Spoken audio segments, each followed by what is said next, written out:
ప్రపంచ మేధావి Karl marks సిద్ధాంతంలో ముఖ్యమైనది చారిత్రక భౌతికవాదం, హిస్టారికల్ మెటీరియలిజం. ఇది వివిధ సమాజాల అభివృద్ధి, మార్పుల గురించి శాస్త్రీయంగా వివరిస్తుంది. ఏ సమాజమైనా ఉత్పత్తి శక్తులు అనగా ఉత్పత్తికి ఉపయోగించే పరికరాలు, దానిపై పనిచేసే మనిషి శ్రమ, ఉత్పత్తి సంబంధాలు అనగా ఉత్పత్తి చేసే సందర్భంగా ఏర్పడే సంబంధాలపై మీద ఆధారపడి ఉత్పత్తి పద్ధతులు మారినప్పుడు సమాజ నిర్మాణం కూడా మారుతుందని వివరిస్తుంది. ఉదాహరణకు, ఆదిమ సమాజంలో మనిషికి ప్రధాన ఉత్పత్తి తిండి. దానిని పొందేందుకు వేటే ప్రధానం. జంతువులను వేటాడేందుకు ఆయుధాలు, తమ ప్రాణాలను కాపాడుకునేందుకు గుంపు అవసరమైంది. అందుకే గుంపు సమాజం ఉండేది. కాలక్రమేణా వారు వేటాడే ఉత్పత్తి పరికరాలైన బాణాలు, విల్లంబులు వంటి వాటిని ఆనాటి మనిషి పదునుగా తయారు చేసుకోవడంతో ఉత్పత్తి పెరిగింది. పెరిగిన ఉత్పత్తిని కాపాడుకోవడానికి గుంపులో ఒకరిని పెద్దమనిషిగా నియమించుకునేవారు. అలా గుంపును నాయకత్వం వహించేవారే గుంపు యజమానులయ్యారు. అలా వారి నుండే క్రమంగా చిన్న చిన్న రాజ్యాలు, వాటి నుండి రాజరిక వ్యవస్థలు ఏర్పడ్డాయి. ఎక్కువ రాజ్యాలను ఆక్రమించుకోవడానికి యుద్ధాలు జరిగేవి. యుద్ధాలలో గెలిచినవారు ఓడిన ప్రాంతాలను తమ రాజ్యంలో కలుపుకొని వ్యక్తులను ఉత్పత్తిలో పనిచేయడానికి బానిసలుగా ఉపయోగించేవారు. అలా బానిస వ్యవస్థ ఏర్పడింది. అలా బానిస సమాజంలో ఉత్పత్తి బానిసల ద్వారా జరిగేది.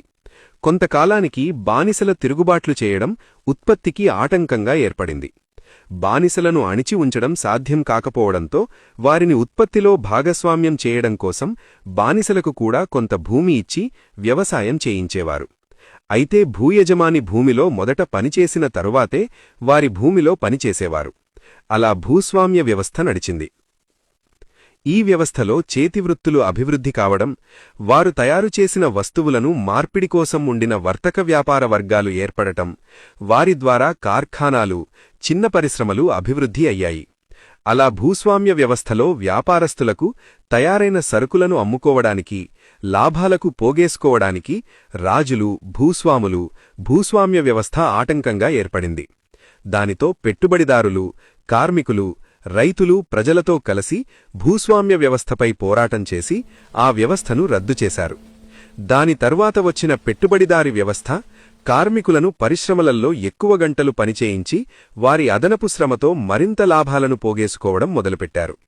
ఈ పెట్టుబడిదారీ వ్యవస్థ క్రమంగా ఇతర దేశాల సంపదను కొల్లగొట్టే సామ్రాజ్యవాదంగా బలపడి మరింత లాభాలను పోగేసుకోవడం, ఆధునిక యంత్రాలతో పనిచేయించడం, ఉన్న కార్మికులను తొలగించడం, సమాజంలో నిరుద్యోగాన్ని, అసమానతలను పెంచడం జరుగుతుంది.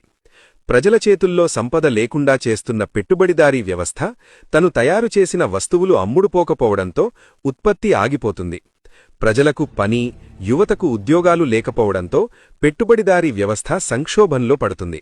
అప్పుడు ఉత్పత్తికి ఆటంకంగా ఉన్న పెట్టుబడిదారీ వ్యవస్థపైన కార్మికవర్గ నాయకత్వంలో ప్రజలందరూ పోరాడి ఉత్పత్తికి ఆటంకంగా ఉన్న పెట్టుబడిదారీ వ్యవస్థను తొలగించి ప్రజలందరికీ ఉపాధి కల్పించి మంచి జీతాలు, విద్య, వైద్యం, ఆధునిక సౌకర్యాలు కల్పించే తయారైన ఉత్పత్తిని పంచే నూతన సోషలిస్టు సమాజాన్ని కార్మికవర్గం నాయకత్వంలో ఏర్పడుతుంది.